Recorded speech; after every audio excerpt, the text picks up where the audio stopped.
What version of the future do we want to see? Do we want to see a fascist media controlled environment, or do we want freedom of expression and freedom of dissent?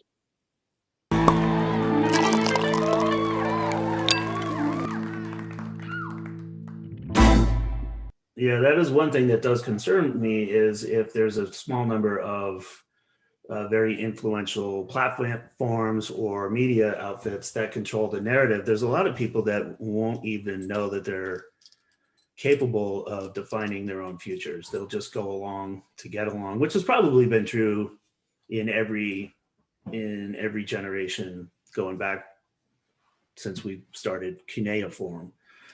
But it does concern me that ideas become viral and are spread so quickly now that it doesn't give people a lot of time to consider their options, and that's a problem leading into the future.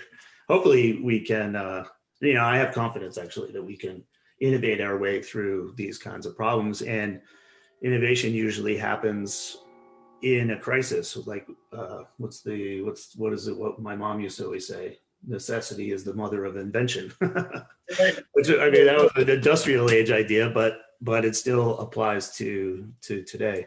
I want to move on right now because I'm fascinated by just the idea of moonshots, and you're working with George Gilder on a project that's called Moonshots, and the name is derived from a book.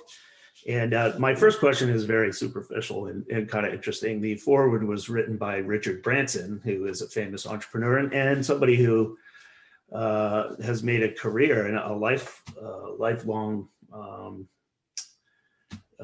lifelong trajectory of defining his own future. What was it like working with Richard Branson on, I believe he wrote the foreword to the book, but interacting with him and getting his perspective on the way the economy functions? Well, obviously he's a very inspiring individual. But again, you have to look, what is his secret sauce? What's the basis of his whole enterprise? And interestingly enough, it's actually in the name of his company, Virgin. He addresses everything he takes on through the eyes of a total neophyte, a non-expert. And I think there's so much untapped power there.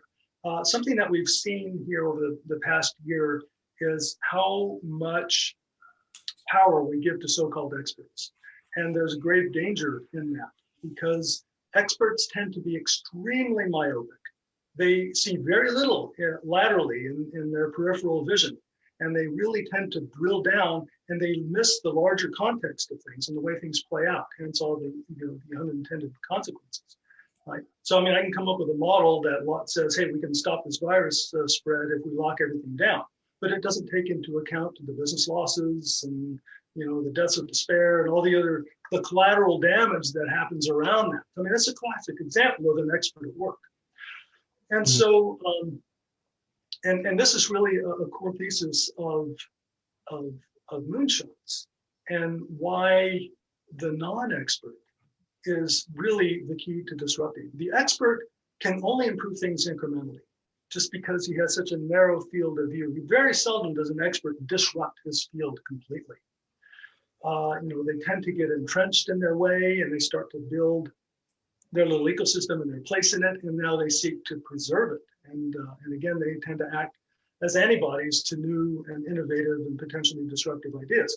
So any big breakthroughs, big exponential changes that we're going to experience are going to come through non-experts who look at the world in a very naive way and simply ask, what if? Well, what if we did that? Oh, no, that's impossible. Yeah, but what if it were true, right?